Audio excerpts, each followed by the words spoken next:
وہ موسم بہار کی خوشگوار صبح تھی۔ سردی نے جاتے جاتے تمام زیروح کے ساتھ ساتھ درختوں، پیڑوں اور جانوروں پر بھی گہرا اثر چھوڑا تھا۔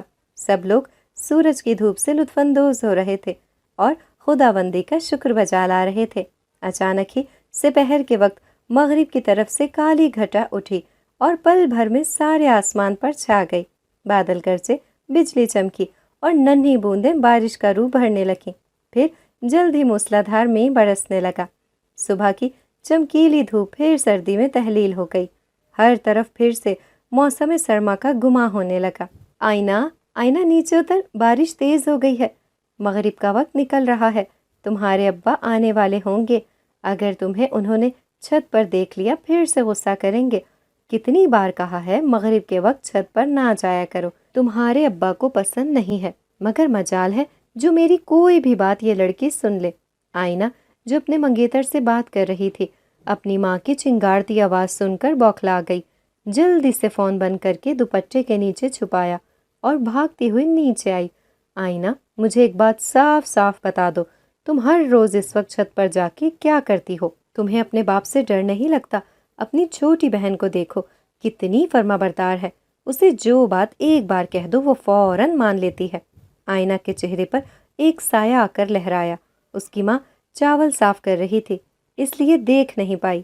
اماں، کیسی باتیں کرتی ہیں آپ؟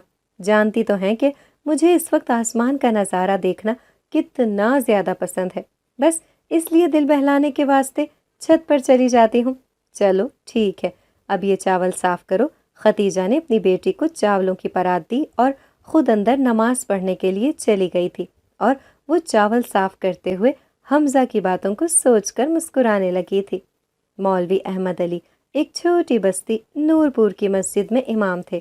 ان کی 2 ہی بیٹیاں تھیں، سب سے بڑی آئینہ اور اس سے چھوٹی بیٹی نجمہ، جو 9ویں جماعت میں پڑھتی تھی۔ مولانا کے گھر کا ماحول بہت سخت اور مذہبی تھا۔ نماز اور قرآن کی تلاوت پابندی سے کی جاتی ہے۔ اس معاملے میں انہوں نے کوئی لاڈ نہیں دے رکھا تھا، سارے گھر پر ان کا رعب و دبدبہ تھا۔ آئینہ اس ماحول سے ہمیشہ چڑھتی تھی۔ سخت ماحول میں پلے بڑھنے کے باوجود وہ ہمیشہ سے آزاد زندگی کے خواب دیکھتی آئی تھی۔ کئی بار اپنی ماں سے اس معاملے میں زبان درازی بھی کر چکی تھی، لیکن اپنے باپ کے سامنے اس کی زبان کو تالے لگ جاتے۔ ان کا گاؤں بہت قدیم تھا، لیکن سبھی سہولیات زندگی موجود تھیں۔ بستی کے مشرق میں چھوٹی سی ندی بہتی تھی، جس کا پانی سارے علاقے کو سیراب کرتا تھا۔ نہر کا پل عبور کرتے ہی سرسبز و شاداب باغ تھا، جس میں امرود اور سنگترے کے پیڑ تھے۔ گاؤں کے مغرب میں قبرستان تھا اور ذرا پرے ریلوے لائن گزرتی تھی، جو بل کھاتی ہوئی شہر کی طرف چلی جاتی۔ احمد علی بہت ہی روحانی طاقتوں کا مالک تھا۔ بہت سے جنات اس کے قابو میں تھے، جن میں سے کچھ اس کے شاگرد تھے۔ ہر روز مغرب کے بعد وہ ان جنات کو قرآن پڑھاتا اور ان کو دین کی باتیں سکھایا کرتا۔ ایک دفعہ گاؤں کا ایک شخص مغرب کے بعد مسجد میں آیا۔ اس نے دیکھا کہ احمد اونچی آواز میں کسی کو ڈانٹ رہا ہے۔ اسے بہت عجیب لگا، کیونکہ احمد اکیلا بیٹھا ہوا تھا، اس کے سامنے خلا کے سوا کچھ نہیں تھا۔ اس کو تجسس میں آ گھیرا۔ وہ دروازے کی اوٹ میں کھڑا ہو کر دیکھنے لگا۔ اچانک اسے غیبی آواز سنائی دی، جو مؤدبانہ انداز میں احمد سے گزارش کر رہی تھی۔ استاد جی، میرے گھر کے حالات ٹھیک نہیں تھے، میری ماں بیمار تھی اور بھائی دوسری دنیا میں گیا ہوا تھا، اس لیے میں آپ کا دیا ہوا سبق نہیں دہرا سکا۔ وہ شخص یہ سن کر خوف سے کانپنے لگا۔ اسے پتہ چل گیا کہ یہ انسان نہیں بلکہ کوئی اور مخلوق ہے۔ پھر اسے احمد نور کی گرجدار آواز دوبارہ سنائی دی، جو کہ دوسرے جن کو اس کی نااہلی پر ڈانٹ رہا تھا۔ اچانک اس جن کے چیخنے کی آواز آنے لگی۔ احمد نور اب اسے سزا کے طور پر لاٹھی سے مار رہا تھا۔ وہ جن بار بار معافی مانگتا، لیکن ان کے اصول سب کے لیے ایک جیسے تھے۔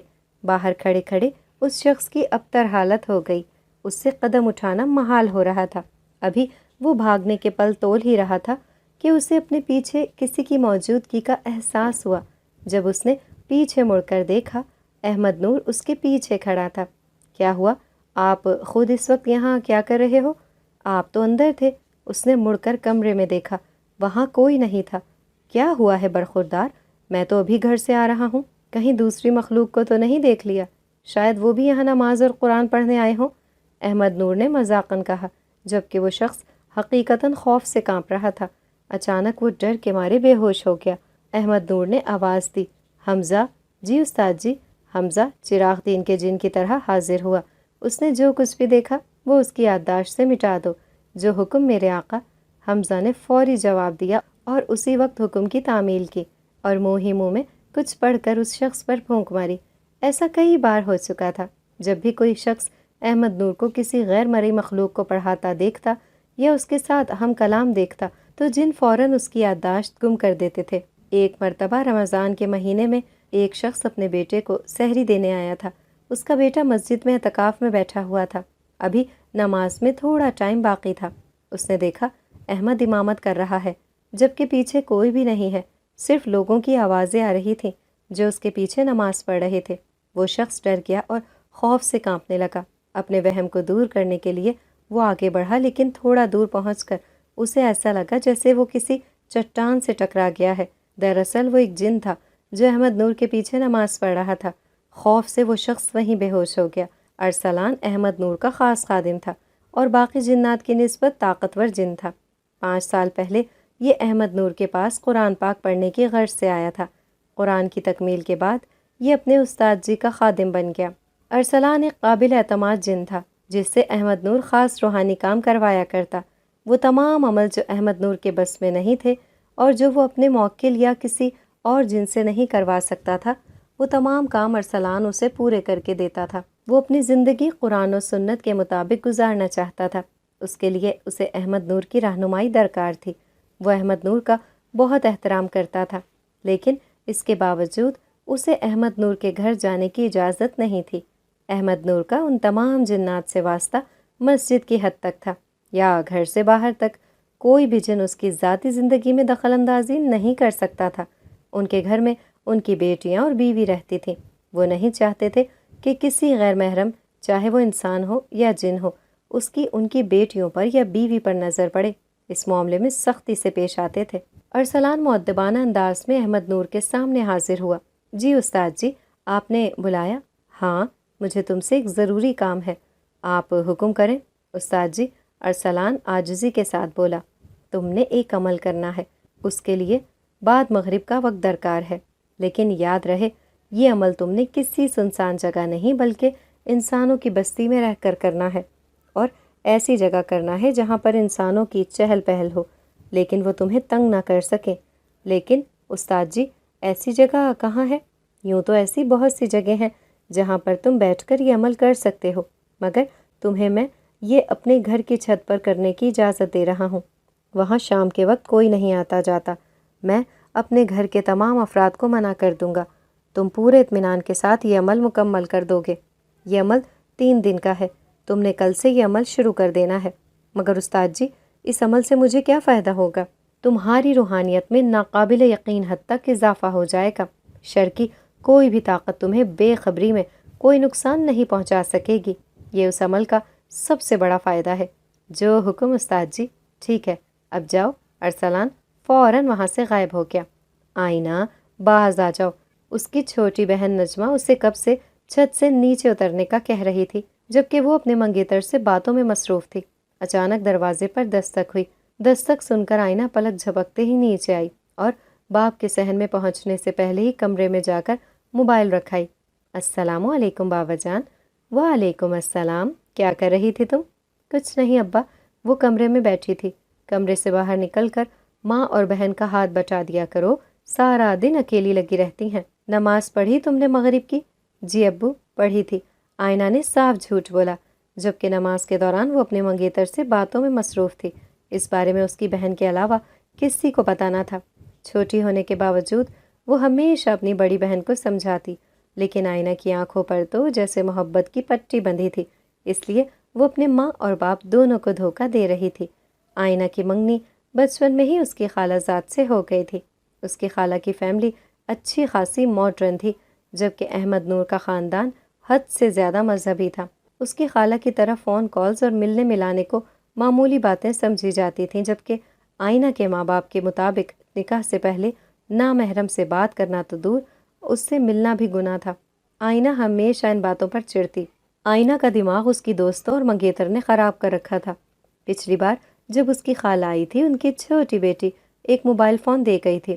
یہ تمہارے لیے ہے، بھائی نے بھیجا ہے، وہ کہتے ہیں کہ تم اس پر ان سے رابطہ کیا کرنا۔ موبائل دیکھ کر آئینہ بہت زیادہ ڈر گئی۔ وہ سوچ رہی تھی کہ اگر امی ابو کو پتہ چل گیا اس کی بہت زیادہ بے عزتی ہوگی، لیکن کزن کی برین واشنگ کرنے کے بعد اس نے اپنے منگیتر علی کو کال ملائی۔ پہلی بات کرنے پر وہ ہچکچائی، لیکن آہستہ آہستہ وہ اس کی عادی ہونے لگی۔ وہ روز اپنے ماں باپ سے چھپ کر اسے کال کرتی۔ ارسلان نماز کے بعد چھت پر بیٹھا وظیفہ کر رہا تھا جب اسے صنف نازک کی آواز سنائی تھی۔ اس کی آواز سے ارسلان کا وظیفے سے بار بار دھیان ہٹ رہا تھا۔ لڑکی کی باتوں سے ارسلان کو حیرت ہو رہی تھی۔ یہ عشق معشوقی والی باتیں کر رہی تھی اور باتوں سے اندازہ ہو رہا تھا کہ مقابل کوئی مرد ہے۔ ارسلان حیران ہوا، استاد جی کے گھر میں ایسا کون ہے جو کسی مرد کے ساتھ بات کر رہی ہو؟ اس لڑکی کی آواز بار بار اس کے عمل میں خلل ڈال رہی تھی۔ ارسلان نے اپنے عمل سے پتہ لگا لیا تھا کہ وہ مولوی صاحب کی بیٹی ہے اور اس وقت وہ اپنے منگیتر کے ساتھ بات کر رہی ہے۔ ارسلان کو اس کے منگیتر کے بارے میں پتہ چل گیا تھا۔ وہ ایک غلط کماش کا انسان تھا۔ اس نے اسے سبق سکھانے کا سوچا۔ اس لڑکی کی آواز اسے صاف سنائی دینے لگی۔ وہ اپنے باپ احمد نور سے سخت خائف نظر آتی تھی اور بار بار ان کے مذہبی ہونے کا مذاق اڑا رہی تھی۔ وہ اس کے استاد جی کو دھوکہ دے رہی تھی، وہ بھی اس شخص کے لیے جو اس کے ساتھ بالکل بھی مخلص نہیں تھا۔ وہ ایک وقت میں کئی لڑکیوں کے ساتھ رابطے میں تھا۔ ارسلان نے اسے سبق سکھانے کا سوچا تھا۔ اس کا سارا عمل بھی مکمل ہو چکا تھا۔ ارسلان نے یہ فیصلہ کیا اب وہ اس لڑکی کو اپنے منگیتر کے ساتھ رابطہ رکھنے سے روکے گا۔ اس سے ساتھ ہی ڈر بھی لگ رہا تھا اگر استاد صاحب کو پتہ چل گیا تو وہ بہت غصہ کریں گے اور بہت سخت سزا دیں گے، مگر اس لڑکی کی باتوں کی وجہ سے اسے اس قدر غصہ آ رہا تھا کہ یہ میرے استاد کو دھوکہ دے رہی ہے۔ اس نے خود کو کسی بھی قسم کی سزا سننے کے لیے تیار کر لیا تھا اور اس کے ساتھ ساتھ اس لڑکے کو مزہ چکھانے کا فیصلہ بھی اس نے کر لیا تھا۔ آج علی کی کال تھوڑا لیٹ آئی تھی، میں یہ بھول گئی تھی اور معمول کے مطابق چھت پر چلی گئی۔ آج رات اندھیری تھی، اس علاقے کو منور کرنے کے لیے صرف چاندنی کی روشنی تھی۔ ہوا میرے ارد گرد چیخ رہی تھی جس کی وجہ سے دھات کی ریلنگ خوفناک طریقے سے ہل رہی تھی۔ میں ہوا کی ٹھنڈک کو اپنی جلد پر کاٹتا محسوس کر رہی تھی جس کی وجہ سے میرے پورے جسم میں سوراخ ہوتے ہوئے محسوس ہو رہے تھے۔ میں موبائل نکال کر علی کو کال ملانے لگی لیکن اس کا نمبر آگے سے مصروف جا رہا تھا۔ تقریباً 15 منٹ تک یہی شغل چلتا رہا۔ میرے دل میں عجیب سے وہم آنے لگے، نہ جانے علی کس سے بات کر رہا ہوگا۔ تبھی میں نے اندھیرے میں کچھ ہلنے کی آواز سنی۔ سب سے پہلے یہ صرف ایک خاموش سرسراہٹ کی آواز تھی، لیکن پھر یہ تیز اور زیادہ شدید ہوتی گئی۔ میں نے یہ دیکھنے کی کوشش کی کہ یہ کس چیز کے شور کی آواز ہے، لیکن اندھیرا بہت گہرا تھا۔ میں نے ایک قدم آگے بڑھایا اور اپنے پیروں کے نیچے کچھ گڑبڑ محسوس کی۔ میں خوف زدہ ہو کر پیچھے ہٹ گئی کیونکہ مجھے احساس ہوا کہ یہ ایک مردہ چوہا ہے۔ اچانک میں نے ایک چیخنے کی آواز سنی۔ میں ایک دم سے بوکھلا گئی۔ مجھے عجیب سا خوف محسوس ہونے لگا۔ میرے ساتھ ایسا پہلے کبھی نہیں ہوا تھا۔ میرا دل میرے سینے میں زور زور سے دھڑک رہا تھا۔ جب میں نے ایک قدم اور آگے بڑھایا تب میں نے اسے دیکھا۔ ایک شخصیت سائے میں کھڑی مجھے دیکھ رہی ہے۔ یہ لمبا اور پتلا تھا، لمبے بازوؤں کے ساتھ جو اس کے گھٹنوں تک لٹک رہے تھے۔ اس نے ایک پھٹی ہوئی چادر پہن رکھی تھی جو ہوا میں وحشیانہ طور پر پھڑپھڑا رہی تھی۔ میں دہشت کے عالم میں منجمد ہو گئی کیونکہ وہ خوفناک شکل میری طرف بڑھنے لگی۔ اندھیرا بہت زیادہ تھا، مجھے اس کا چہرہ واضح طور پر دکھائی نہیں دے رہا تھا۔ میرے جوں یہ قریب آیا میں دیکھ سکتی تھی کہ اس کا چہرہ ایک عجیب و غریب تاثرات میں بدلا ہوا تھا۔ اس کے تیز نوکیلے دھار جیسے دانت اور آنکھیں تھیں جو اندھیرے میں چمکتی تھیں۔ میں مڑی اور بھاگی لیکن میں اپنے پیچھے آنے والی مخلوق کو سن سکتی تھی۔ اس کے قدم نرم اور پرسکون تھے لیکن میں اس کی سانس کو اپنی گردن کے پیچھے محسوس کر رہی تھی۔ میں چھت کے کنارے کی طرف بھاگی تاکہ جلدی سے سیڑھیاں اتر سکوں، لیکن جیسے ہی میں کنارے پر پہنچی یہ دیکھ کر ڈر گئی کہ مجھے سیڑھیوں کا سرا ہی نظر نہیں آ رہا تھا۔ یہاں پر ہر طرف چار دیواری تھی اور وہاں سے سیڑھیاں غائب تھیں۔ وہ عجیب و غریب مخلوق میرے قریب آتی جا رہی تھی۔ میرا دہشت سے برا حال تھا۔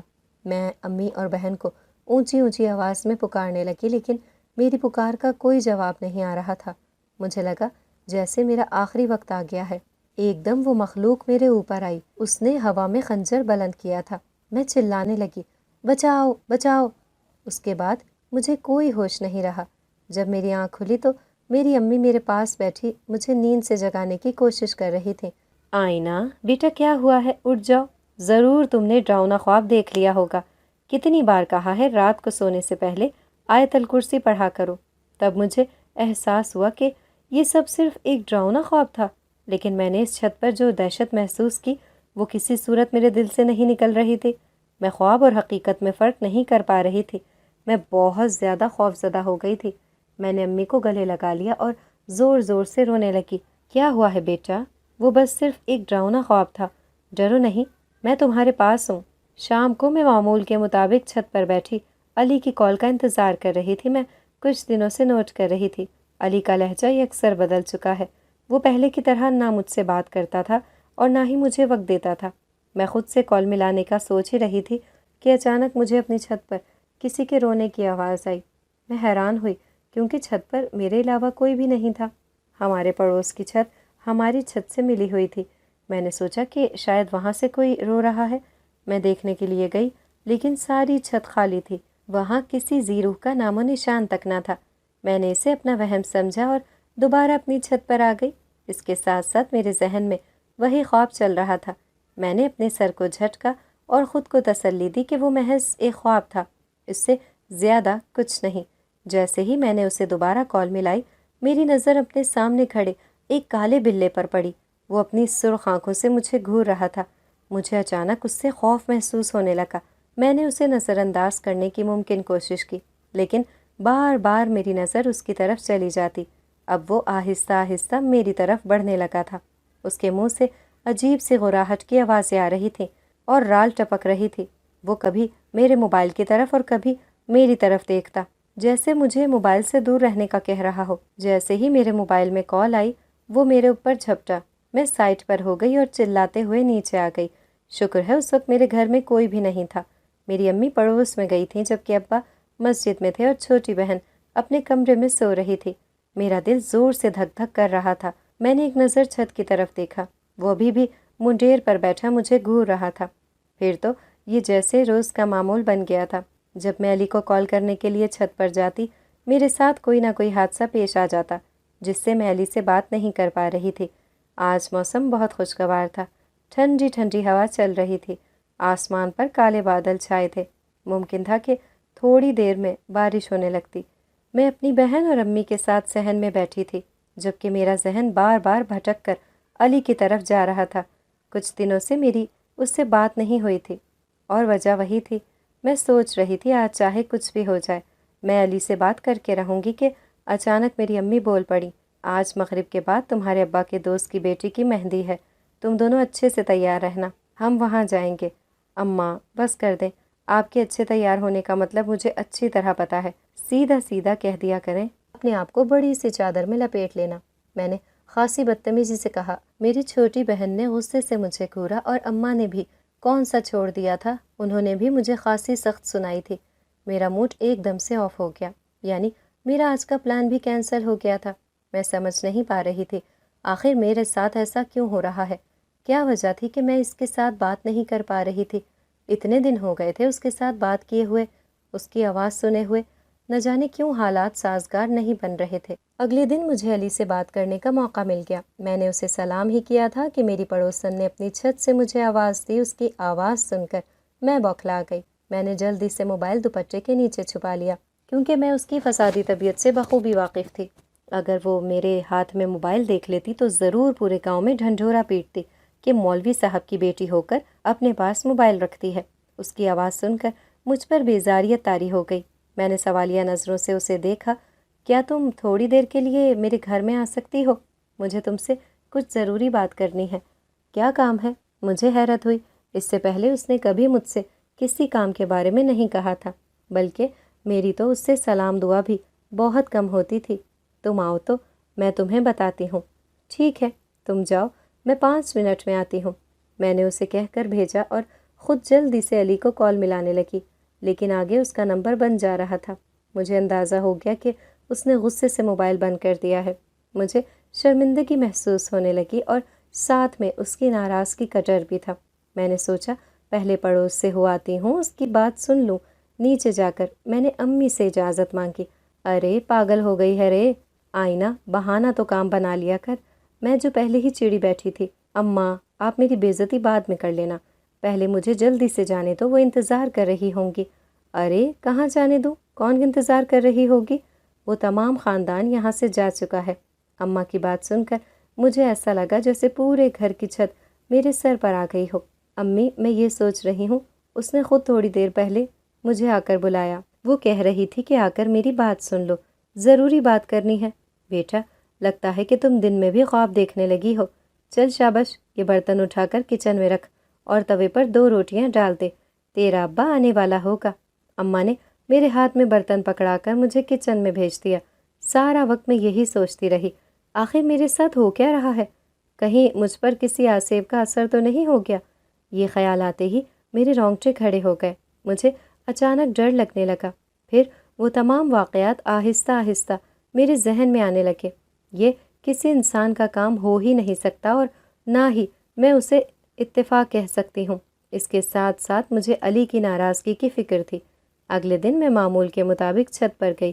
اس بار میں نے خود سے پکا عہد کر لیا تھا کہ کچھ بھی ہو جائے میں ڈر کر نہیں بھاگوں گی۔ اچانک وہ کالا بلہ میرے سامنے آ گیا۔ میں اس سے کوئی سوال کرنے ہی لگی تھی کہ اچانک اس کے ارد گرد بہت زیادہ دھواں اکٹھا ہونے لگا تو میری حیرت کی انتہا نہ رہی۔ وہاں بلے کے بجائے ایک خوبرو نوجوان کھڑا تھا۔ اس سے بڑھ کر حسین نوجوان میں نے اپنی پوری زندگی میں نہیں دیکھا تھا۔ بڑی بڑی نیلی آنکھیں، ستواں ناک، بھرے بھرے ہونٹ اس کی خوبصورتی میں اضافہ کر رہے تھے۔ اس کی سیاہ گھنی زلفیں ہوا کے دوش میں اڑ رہی تھیں اور منظر کو مزید مسحور کن بنا رہی تھیں۔ اچانک میں ہوش کی دنیا میں لوٹی۔ مجھے اس سے خوف محسوس ہونے لگا۔ ایک اور چیز جو مجھے ڈرا رہی تھی وہ اس کے چہرے پر پھیلا غصہ تھا۔ میں نے اسے ڈرتے ڈرتے سوال کیا، کون ہو تم؟ وہ اپنی پراسرار آواز میں بولا، میں ایک جن ذات ہوں، میرا نام ارسلان ہے اور میں یہاں پر آپ کے سامنے آپ کے ساتھ بہت ضروری بات کرنے کے لیے حاضر ہوا ہوں۔ مجھے بہت ڈر لگ رہا تھا۔ مجھے جنات کے وجود پر یقین نہیں تھا، مگر اب جو کچھ بھی میرے سامنے تھا اس نے مجھے بوکھلا کر رکھ دیا تھا۔ مجھے آپ کے منگیتر کے بارے میں بات کرنی ہے۔ وہ آپ کے ساتھ دھوکہ کر رہا ہے۔ وہ ایک غلط انسان ہے، اس کے اور بھی کئی لڑکیوں سے تعلقات ہیں۔ اگر اس نے آپ کے ساتھ شادی کر بھی لی تو آپ اس کے ساتھ کبھی بھی خوش نہیں رہ سکیں گی۔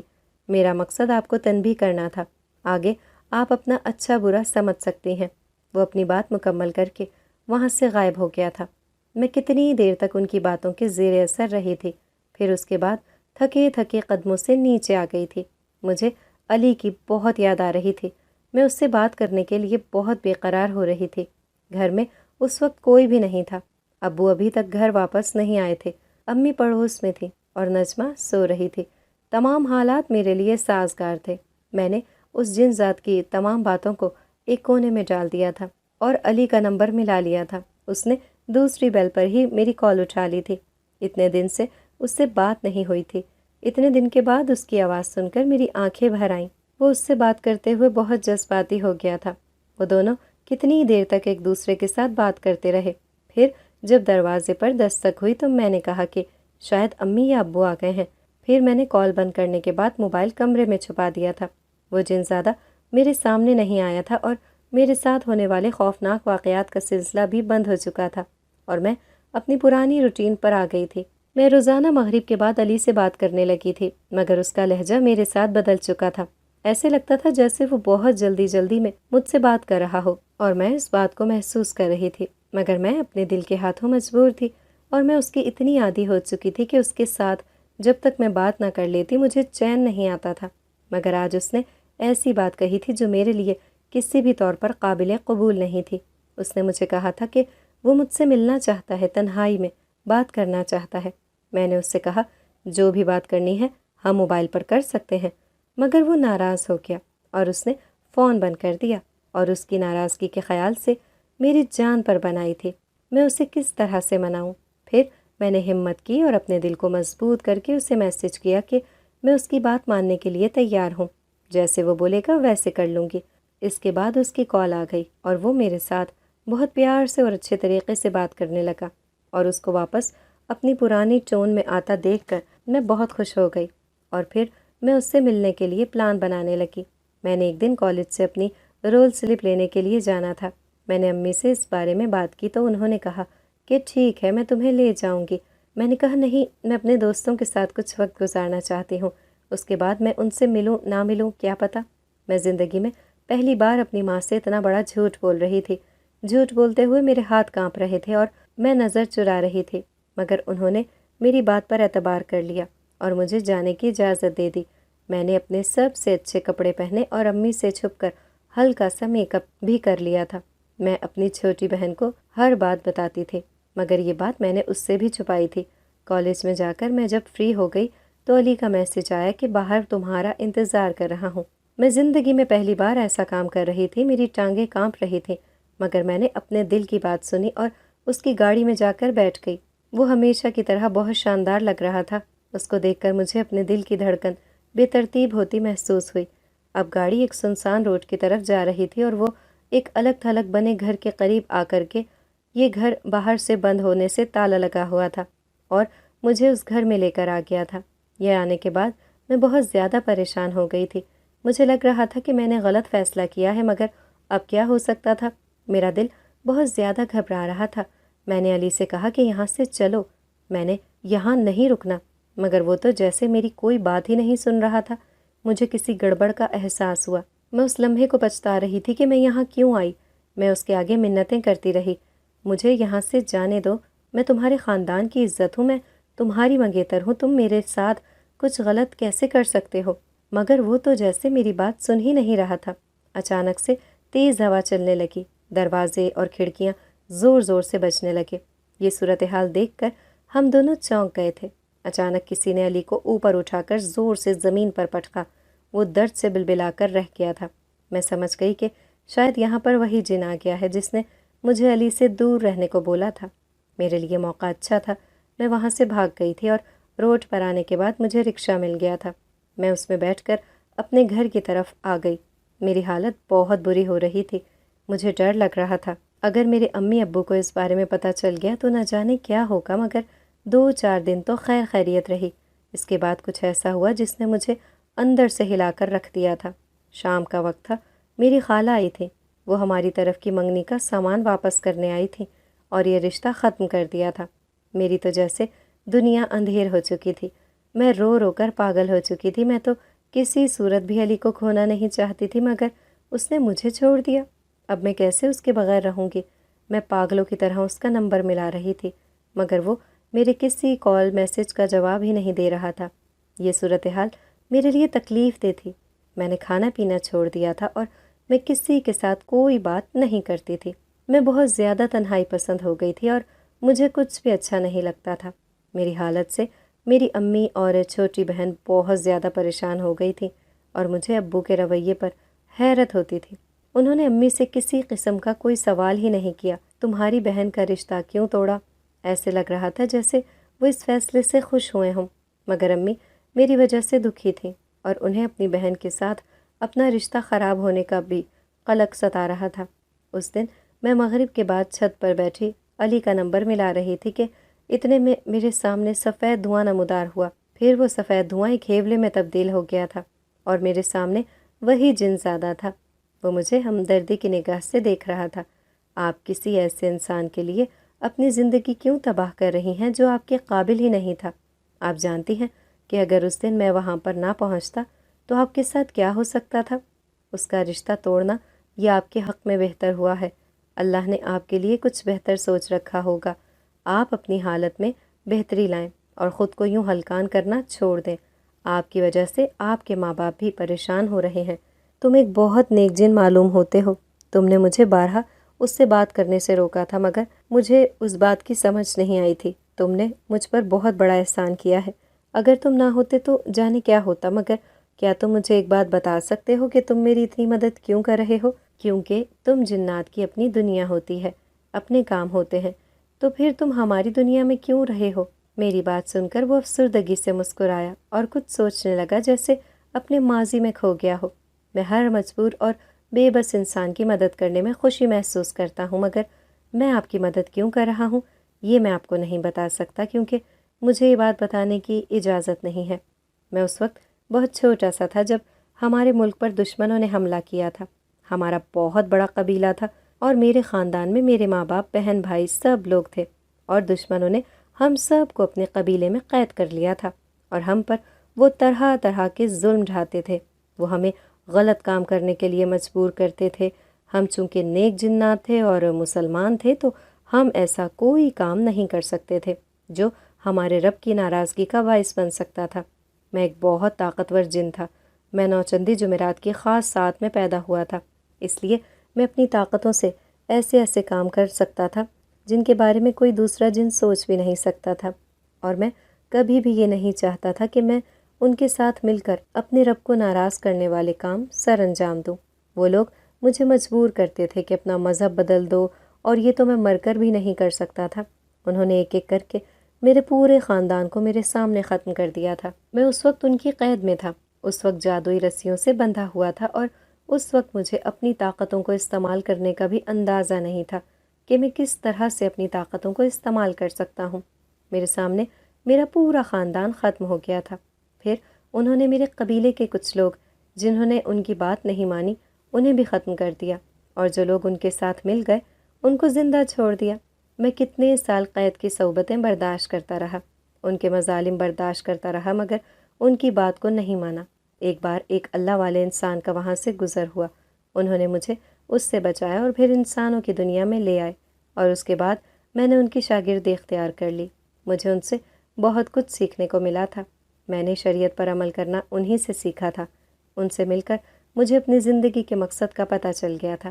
اس سے پہلے تو میں ہر وقت غمزدہ رہتا تھا۔ اپنے خاندان سے بچھڑنے کا غم معمولی نہیں ہوتا، یہ انسان کو اندر ہی اندر ختم کر دیتا ہے، مگر اب جب سے میں نے ان کے ہاتھ پر بیعت کی ہے میں اپنے سارے غم درد بھول گیا ہوں۔ اب میں نے سوچ لیا تھا کہ میں بھی انسانیت کی خدمت میں ہی زندگی گزاروں گا۔ یہ فیصلہ کرتے ہی مجھے لگا تھا کہ میرے اندر کی دنیا تبدیل ہو گئی ہے۔ اب میں نے بھی سوچ لیا تھا کہ میں بھی انسانیت کی خدمت میں ہی زندگی گزاروں گی۔ یہ فیصلہ کرتے ہی مجھے یوں لگا تھا کہ میرے اندر کی دنیا تبدیل ہو گئی ہے۔ میں اپنے ابو کے بارے میں جانتی تھی کہ ان کی روحانیت تھی اور وہ لوگوں کا علاج بھی کرتے تھے۔ آج شام کو جب ابو گھر پر آئے تو کھانا کھانے کے بعد میں ان کے پاؤں دبانے لگی۔ انہوں نے چونک کر دیکھا کیونکہ یہ میرا اپنی بات منوانے کا انداز تھا۔ وہ سمجھ گئے کہ میں ان سے کوئی بات منوانا چاہتی ہوں۔ زیر لب مسکراتے ہوئے انہوں نے مجھ سے میرا مدعا جاننے کی کوشش کی۔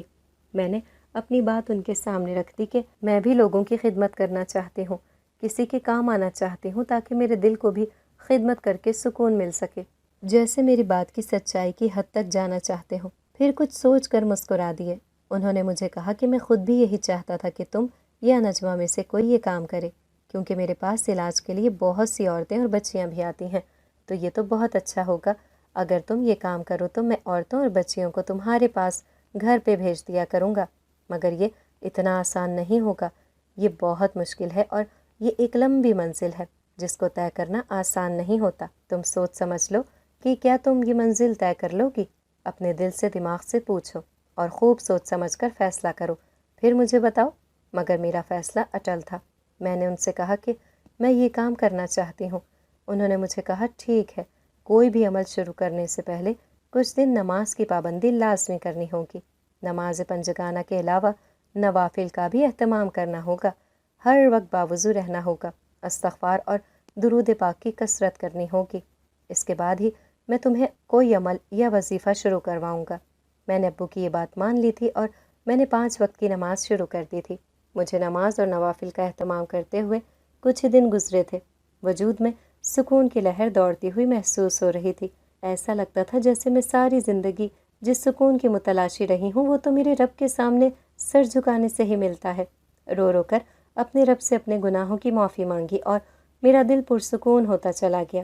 وظیفے اور اعمال کروانے شروع کر دیے تھے مجھے۔ یہ وظائف اور عملیات کرتے ہوئے تقریباً 6 مہینے ہو چلے تھے۔ اس دن عشاء کی نماز پڑھنے کے بعد ابو نے مجھے اپنے کمرے میں بلایا۔ اس وقت میرے اور ابو کے علاوہ وہاں پر کوئی بھی موجود نہیں تھا۔ ابو نے مجھے کہا کہ اب وقت آ گیا ہے کہ میں تمہیں ایک ایسا عمل کرواؤں اور جس سے تم میں روحانیت بھی بڑھ جائے گی اور تمہارے قبضے میں موقل بھی آ جائیں گے۔ یہ عمل تھوڑا سا خطرناک ہوگا، تمہیں یہ قبرستان میں بیٹھ کر کرنا ہوگا، مگر فکر مند ہونے کی ضرورت نہیں ہے۔ میں اپنے ایک بہت ہی ایماندار اور طاقتور جن کو تمہارے ساتھ بھیجوں گا جو تمہاری حفاظت کرے گا اور یہ عمل مکمل کرنے میں تمہاری مدد کرے گا۔ میں نے ابو کی بات خاموشی سے سنی تھی، جیسے وہ بہتر سمجھے۔ اتنے میں ابو نے کسی کو مخاطب کر کے کہا، ارسلان سامنے آؤ۔ میرے سامنے ہیولا نمودار ہوا۔ اس کو دیکھ کر تو میں ہک رہ گئی تھی۔ میرا دل اچھل کر حلق میں آ گیا تھا کہ یہ ابو کا شاگرد ہے تو اس نے میرے بارے میں ابو کو بتا دیا ہوگا۔ میں جب اسے غور سے دیکھ رہی تھی تو اس نے مجھے آنکھ سے پرسکون رہنے کو کہا۔ میں خاموشی سے سر جھکا کر بیٹھ گئی۔ ابو ہم دونوں کو عمل کے بارے میں ہدایات دے رہے تھے اور میرا یہ عمل آج رات 12 بجے کے بعد سے ہی شروع ہونا تھا۔ میں نے تمام ہدایات کو ذہن نشین کر لیا تھا۔ ابو نے ہم دونوں کو وہاں سے جانے کی اجازت دے دی تھی۔ اس جن نے میرا ہاتھ پکڑا اور ہم دونوں وہاں سے غائب ہو چکے تھے۔ اب جب میری آنکھ کھلی تو یہ ایک قبرستان کا منظر تھا۔ میرے آس پاس قبریں ہی قبریں بکھری ہوئی تھیں۔ قبریں بکھری پڑی تھیں۔ عام حالات میں تو میں قبرستان میں دن کے وقت بھی جانے کے بارے میں سوچ بھی نہیں سکتی تھی۔ مجھے ایسے ماحول سے وحشت ہوتی تھی، مگر اب معاملہ دوسرا تھا۔ اب میرے لیے قبرستانوں میں چلے کرنا یا رات گزارنا معمول کی بات بننے والی تھی۔ اس لیے میں نے خود کو پرسکون رکھنا تھا، مگر یہی بات پریشان کر رہی تھی کہ ابو کا شاگرد تھا تو اس نے ابو کو میرے بارے میں بتا دیا ہوگا۔ جب سے میں نے پوچھا تو اس نے کہا کہ نہیں، استاد صاحب میرے لیے روحانی باپ کی حیثیت رکھتے ہیں، میں انہیں تکلیف دینے کے بارے میں سوچ بھی نہیں سکتا۔ میں جانتا تھا کہ یہ بات جان کے انہیں بہت زیادہ دکھ ہوگا، اسی لیے میں نے اس بات کو ان سے چھپا لیا تھا۔ اور آپ فکر مت کریں، میرے علاوہ یہ بات تو کوئی بھی نہیں جانتا۔ اور میں دل ہی دل میں شرمندہ ہو گئی تھی کہ میں نے ان کی بیٹی ہو کر ان کے جذبات کا خیال نہیں رکھا، مگر اب میں نے خود سے وعدہ کر لیا تھا کہ میں ایسا ویسا کوئی بھی کام نہیں کروں گی جس سے ان کا سر جھکے یا انہیں برا لگے۔ اب ایک جگہ میں نے دائرہ لگا کر اپنا عمل شروع کر دیا تھا۔ میرے سے کچھ فاصلے پر وہ جن ذات بھی حصار بنا کر بیٹھ گیا اور وہ اپنا عمل کرنے لگا۔ پہلے دن تو ہمارا عمل آسانی کے ساتھ مکمل ہو گیا تھا، مگر اس کے بعد اتنے خوفناک واقعات رونما ہوئے کہ جن کو دیکھ کر میں حق تک رہ گئی تھی۔ کبھی کبھی تو مجھے لگتا تھا کہ میرا خوف سے دل بند ہو جائے گا۔ ایسے ایسے نفسیاتی کھیل جنات کھیلتے تھے اور عقل کو دنگ کر دینے والی خوفناک حالات بنا دیا کرتے تھے، جن کو دیکھ کر حقیقت اور خواب میں فرق کرنا مشکل ہو جاتا تھا۔ کبھی کبھی تو وہ میری نفسیات کے ساتھ بھی کھیلتے تھے، مگر میں نے اپنے ذہن کو حاضر ناظر رکھنا تھا۔ اگر ذرا سی بھی غلطی ہو جاتی تو میری موت یقینی تھی۔ میں نے بہت مشکل سے یہ عمل سر انجام دیا تھا۔ اس کے بعد ایک ایک کر کے میں مختلف چلے کرنے لگی تھی۔ شروع کے اعمال میں ارسلان میرے ساتھ ہی رہا تھا، وہ میری حفاظت کرنے پر مامور تھا۔ جب مجھ میں روحانی طاقتیں زیادہ آ گئیں تو ابا جان نے ارسلان کی ڈیوٹی مجھ سے ہٹا دی تھی۔ اب میں اکیلے ہی تمام کام سر انجام دیتی تھی۔ میرے پاس بہت زیادہ عورتیں اور بچیاں آنے لگیں تھیں۔ جب میں ان کا علاج معالجہ کرتی تھی یا ان سے اسے بتاتی تھی تو وہ میری خدمت میں نذرانہ پیش کرنے کی کوشش کرتی تھی، مگر میں اس چیز کو پسند نہیں کرتی تھی۔ میں تو یہ اللہ کی رضا کے لیے کر رہی تھی اور خدمت خلق کے لیے یہ کام کر رہی تھی۔ میں نے سختی سے منع کیا ہوا تھا کہ مجھے نذرانہ نہیں چاہیے۔ اس دن خالہ ہمارے گھر میں آئیں، وہ بہت شرمندہ لگ رہی تھیں۔ انہوں نے امی سے اپنے رویے کی معافی مانگی تھی اور کہا تھا کہ اس دن انہوں نے علی کے مجبور کرنے پر رشتہ ختم کر دیا تھا اور اب وہ دوبارہ سے اسی کے مجبور کرنے پر آئی ہیں۔ وہ دوبارہ سے یہ رشتہ جوڑنا چاہتی ہیں تو اسی وقت ابو بھی گھر آ گئے تھے۔ انہوں نے خالہ کو کھری کھری سنائی تھی، آپ نے رشتے کو کیا گڑیا گڈے کا کھیل سمجھا ہوا ہے؟ جب چاہا ختم کر دیا، جب چاہا جوڑ لیا۔ میں اپنی بیٹی کا رشتہ ایک اور جگہ کر رہا ہوں، جلد ہی اس کی شادی بھی کر دوں گا۔ آپ ہمارے گھر میں جب بھی آنا چاہیں، ہمارے گھر کے دروازے کھلے ہیں، مگر آپ اس مقصد کے لیے دوبارہ ہمارے گھر مت آئیے گا، ورنہ یہ بھول جاؤں گا کہ میرا آپ کے ساتھ رشتہ بھی ہے۔ خالہ مایوس ہو کر واپس لوٹ گئی تھیں۔ کچھ دیر بعد جب میرے نمبر پر علی کے نمبر سے کال آنے لگی، وہ مجھے بار بار کال کر رہا تھا۔ میرے کال اٹھانے پر وہ مجھ سے معافی مانگنے لگا اور اپنی صفائیاں دینے لگا، اور اس دن جو واقعہ ہوا تھا اس کی وجہ سے میں ڈر گیا تھا۔ مجھے لگتا تھا کہ تمہارے ساتھ جنات ہیں۔ اس کے بعد ہوا یہ کہ میں تمہارے بغیر نہیں رہ سکتا اور میں تمہارے ساتھ شادی کرنا چاہتا ہوں، جبکہ در حقیقت جو وہ کہہ رہا تھا وہ جھوٹ تھا۔ اس نے کسی اور لڑکی کے چکر میں آ کر مجھے چھوڑ دیا تھا، تو وہ لڑکی بہت زیادہ امیر تھی اور علی اس کی دولت کی لالچ میں آ کر اس نے مجھ سے منگنی ختم کر دی تھی۔ اس کھیل میں میری خالہ بھی شریک تھی، مگر اب جب اس لڑکی نے شادی سے انکار کر دیا اور ان لوگوں نے اور 2-3 جگہ پر رشتہ مانگا، مگر انہیں کہیں سے بھی رشتہ نہیں ملا تو یہ لوگ پھر سے میرے لیے سوالی بن کر آ گئے تھے، مگر میں کوئی ایسی بھی گری پڑی نہیں تھی، اور اب تو میرے دل کے جذبات بھی بدل چکے تھے۔ میں نے علی کو صاف انکار کر دیا کہ میں اپنے ماں باپ کی مرضی کے خلاف کوئی بات نہیں کر سکتی۔ یہ سن کر وہ غصے میں آ گیا، فوراً ہی اپنی اوقات پر اتر آیا تو میں سب کو بتا دوں گا کہ اس دن تم مجھ سے ملنے کے لیے آئی تھی، میں تمہیں بہت بدنام کروں گا، کوئی تمہارے ساتھ شادی نہیں کرے گا۔ میں مسکرا دی تھی کہ یہ شخص تھا وہ جس کے ساتھ میں نے محبت کی، اپنے ماں باپ کو دھوکہ دیتی رہی۔ میں نے اس سے کہا تمہیں جو کرنا ہے کر لو۔ اس کے بعد میں دل ہی دل میں پریشان ہو گئی تھی کہ کہیں وہ میرے امی ابو تک یہ بات نہ پہنچا دے، اگر ایسا ہوتا تو میں ان کی نظروں میں گر جاتی، مگر یہ میں ہونے نہیں دینا چاہتی تھی۔ میں نے ارسلان کو بلایا اور یہ ساری باتیں اس کے سامنے رکھیں۔ اس نے مجھے کہا کہ مجھے فکر مند ہونے کی ضرورت نہیں ہے، میں اس کی یادداشت سے یہ ساری بات ہی مٹا دوں گا، اور ارسلان نے اپنا کہا سچ کر دکھایا۔ علی اس دن کا سارا واقعہ بھول چکا تھا، بلکہ اسے میرے ساتھ کی ہوئی ہر بات ہی بھول چکی تھی۔ اس کے بعد ابو نے اپنے شاگرد سے میرا رشتہ کروا دیا تھا، اور شادی کے بعد مجھے احساس ہوا کہ ماں باپ کی بات مان کر انسان کتنا سرخ رو رہتا ہے۔ میں اب بھی روحانی اعمال سر انجام دیتی ہوں، اس سے مجھے بہت سکون ملتا ہے۔ میرے شوہر کو بھی میرے لوگوں کی خدمت کرنے پر کوئی اعتراض نہیں ہے۔ میں خوش قسمت ہوں کہ مجھے اتنا اچھا انسان ملا۔